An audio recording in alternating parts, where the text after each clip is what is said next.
Zoti Kasoru, çfarë përfaqëson figura e Ramiz Alis? Është një figurë në fakt që ka shumë drithije të cilat e shoqërojnë atë. A mund të themi që ishte diktatori i fundit dhe demokrati i parë duke patur parasysh rolin që pati ai në zhvillimet postkomuniste? Demokrati i parë nuk do ta quaja, sepse nuk pati kurajën të dilte haptas dhe deri në fund pro demokracisë. Diktatori i fundit prap nuk do ta quaja, sepse gjatë 5 vjeçarit që drejtoi shtetin shqiptar u mundua të bënte ca reforma gjysmake, që efektivisht në thelb nuk ndryshuan absolutisht asgjë, ndryshuan vetëm formën. Ishte njëri që ndoshta donte të bënte shumë, o të paktën jepte të kuptonte që donte të bënte diçka dhe nuk bëri asgjë. Bëri vetëm një gjë.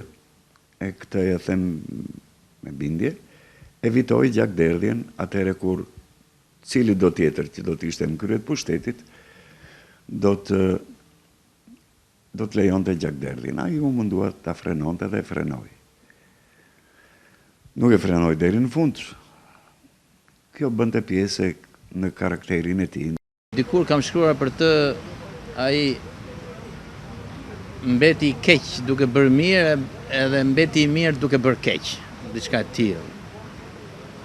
Sot mund të them është një figurë që në një farë mënyrë i ka zhgënjyer të gjithë, duke përfshirë dhe Nexhmia Hoxhën. Pa i zhgënjeu ata që kishin shpresat tek ai si në vitet 80, zhgënjeu dhe Nexhmia Hoxhën kur e futin në burg. Në thelbin e vet kemi bëjmë me një politikan oportunist, tepër oportunist, që ka kërkuar mbijetesën e tij. Është një model i njohur politikani, në Shqipëria është ndërtuar me politikan të tillë. Pra, kur kërkojmë të analizojmë Ramiz Alin, duhet ta mendojmë edhe si pjesë e jonë, e kulturës sonë, e oportunizmit tonë. Prandaj thash që s'është as diktatori i fundit dhe as demokrati i parë. Është një figurë që ka lënë trashëgiminë e tij në politikën shqiptare. Sigurisht ka një dallim midis tij dhe Enver Hoxhës, në kuptimin se ky nuk mori rolin e atij të egrit, intolerantit dhe oportunizmi i tij në një farë mënyre ka pasur dhe anën pozitive në vitin 90, sepse kaloi Shqipëria thuhet që bërë një ulje të butë.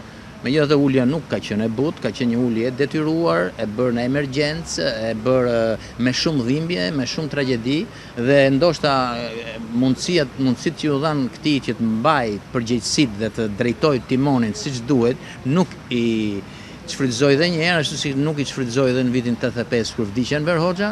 Nuk ka zbardhur shumë gjëra shoqëria shqiptare, jo vetëm portretin e Ramiz Alis. Pastaj nuk e bëri as vetë Ramiz Alia, i botoi librin Jeta ime, vjet apo par vjet, që të them drejtën të gjithë njerëzve me arsye, me logjik, e që e njohin historinë e këtij vendi, pavarësisht nëse kanë vuetur apo s'kan vuetur, u la një shije të hidhur, sepse nuk ishte as misha shpeshk. Ishte përsëritja në një formë të re e historisë Partisë Punës së Shqipërisë.